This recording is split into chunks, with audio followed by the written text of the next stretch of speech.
hit record, and the first thing I want to do, because this will be posted for those who are tuning into the video because they're not able to be here for the Zoom. So the first thing I want to ask is, does anyone have any questions about our class before I jump into a little review of Blackboard and the course shell in general? Okay, so if a question does come up, please holler. I will share my screen so that y'all can see. Let me get to this Blackboard. So if you see my Blackboard, just give me a little comment. Yes? Do you see it? Yeah. Beautiful. Yeah, I can see it. Thanks, guys. All right. So some of you may have worked with Blackboard before, some of you not. I like it. I think it's pretty intuitive. So you're probably getting familiar already. The first thing I would point you all to is here on the left-hand side. Obviously, our course is 15 weeks long. If you're wondering about the week that a session ends or a unit ends, you would go up top here on the left to due dates and grades, because this will show our due dates for everything. So most units or weeks only have one assignment. That assignment might be a discussion board, which is what we're doing this week to practice that. It might be a quiz. It might be maybe a paper that we're doing. And occasionally you'll see two assignments. Really, I think that's only on week 9. And that's when you're submitting an idea for your final paper, which we'll talk about in depth as we proceed. Don't worry about it right now. But yeah, it's going to be about one task a week. So in addition to that, here on the left-hand side, as you've already done, we'll click week 1. And as I mentioned, this does show the end dates for every week, by the way, under due dates and grades. So course sessions run Monday through Sunday at 11:59 p.m. and that's Mountain Standard. So you'll just want to make sure that you get your work in by then. If it's a discussion, we need to post it Wednesday, 11:59 p.m. Mountain Standard, and then at least 2 responses to others by Sunday, the final day of that unit. So each unit is a week long. The other important part here on the left-hand side, we're clicking week 1 and you can see outcomes. These are the questions that we'll be addressing, but this will be applied for weeks 1 through 3. So we've got time to go through all of this. We don't have any formal reading yet, but you'll want to make sure that you've acquired the course text. We'll have a biblical perspective in every unit. And then really one of our most important parts on these tabs that say week 1, 2, 3, 4, 5 would be under assignments. So all you got to do is click it and you'll see what we're doing. So this week, as the majority of you have already posted, we have this getting to know you discussion. You're answering some questions. An important thing to look at here, if you click the title of that discussion, oh, there you all are, is you can review a rubric, and oftentimes, oops, that's under grading. But if you want to see what we're doing in the class, you'll go under the assignment to see a rubric. And so that's an important thing as we proceed. Like week 2 is a discussion, but week 3, we've got a quiz. So you'll notice each of these is something different. So we do try to have variety so that you're not just writing a paper every week. Our first formal paper is for week 5. And so you'll be able to click on that and you'll see this button right here where it says view rubric. Don't worry about this paper yet. Again, it's not till week 5. But when you get there, you click view rubric, you can see what we need for advanced to get full credit in each category. And that'll just outline the expectations to you. The biggest error that I see, and this is not just with the academy, it's with traditional undergraduate as well, is not addressing all of the prompt points. So this right here is your most important treasure, this list. Answer each question very clearly. I strongly recommend, you don't have to, but I recommend using headings, and that's APA format. We'll go into APA format in more detail as we approach the first paper submission, but it's APA 7th edition format for student papers. And when you use headings, you can best organize your submissions. So just be sure to hit on each of the points. For instance, This one has one question you need to address and then another question to address on the same bullet. So I see a lot of people who are writing a paper and they'll address, oh, the criticisms that I have are this and that, but they don't say anything about these positives. And then I do have to hit that on the rubric, because if we're not addressing everything, then it does impact our content points. So that's your best track to success, is meeting the page length requirements and addressing all of the topics in the prompt. And those are the bullet points and the content that's outlined in the assignment description right here. This one too, scroll down just as you get to it, and you'll see there's more information regarding expectations below. So don't just stop up here. But that's not for a while down the road. I just wanted to show you what the rubric looks like.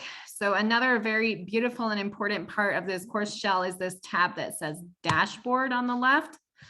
This is where everything you will need to know basically is going to show up. So you see my announcements right here. Click more announcements.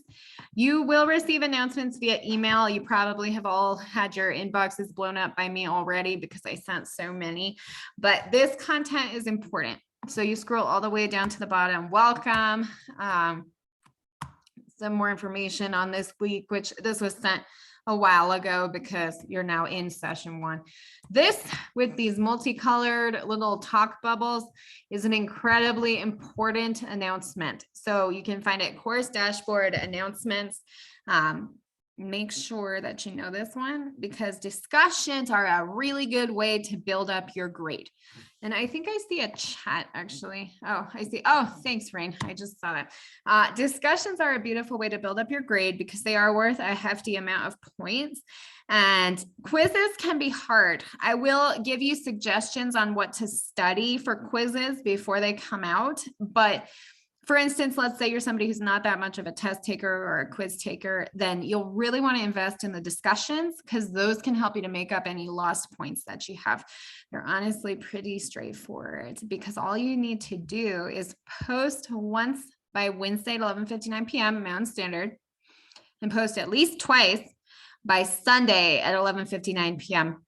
Mountain Standard. We need to post on at least 3 days. So if we do a post on Wednesday and 2 posts on Sunday, that's not going to hit the full frequency that we need. So distribute your posts for at least 3 days throughout the week.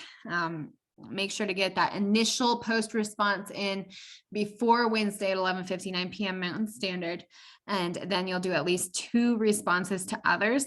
So in every single discussion except this week, because getting to know you is less formal, but coming up after this, every single discussion needs to include at least 1 source citation. That's APA format. So you can include a quote or a term or a passage that is relevant. One of the easiest things to cite is the course text, because it'll go right along with what we're talking about. But if you have a reliable source outside of that, feel free to use it as well. So you'll need to cite a source to support your statements, and we need to include, and again, that's not this week, but after this week for discussions, we need to include at least 1 scripture reference. And that's to bring in that biblical perspective. So like we talked about a little bit in the introductions, which were not part of this recording because people were just sharing their personal information. But now that we're addressing it, the biblical perspective is a very important part of education here at Colorado Christian University. And so this is what sets us apart from any secular institution. We have the opportunity to identify these scripture connections, and that's a really beautiful thing. So take advantage of it. Think about what scripture might be relevant. Think about which source citations might be relevant. Otherwise, it turns into kind of like a chat room, and we're just saying our opinions, which is really great when you're out in the world talking with somebody. But for an academic discussion, this is what takes it to the next level. So that's what I would say stands out the most, is that source and scripture citation. At least 3 days in a week to post, and we need to post once by Wednesday and at least twice by Sunday at 11:59 p.m. Names, you all are familiar. I'm sure you've seen this as well, but if you go by a name other than what is included in Blackboard, please do sign all your discussion posts with that name. Use it on your title pages for papers and on comments when you make an assignment submission. because that will help not only me, but also all of your colleagues to respect and remember your preferred name, because we have a very large class. If you have noticed, there are many of us. So it is hard to keep all that in our minds. So that'll help us to remember and respect that. Kind of the last comment here is there is a full video YouTube link here on how to use the CCU online library. So especially as we have papers coming up, this will be essential for you. Even if you've used it before and you are familiar, please do check out the video, because there might be something that you haven't learned yet.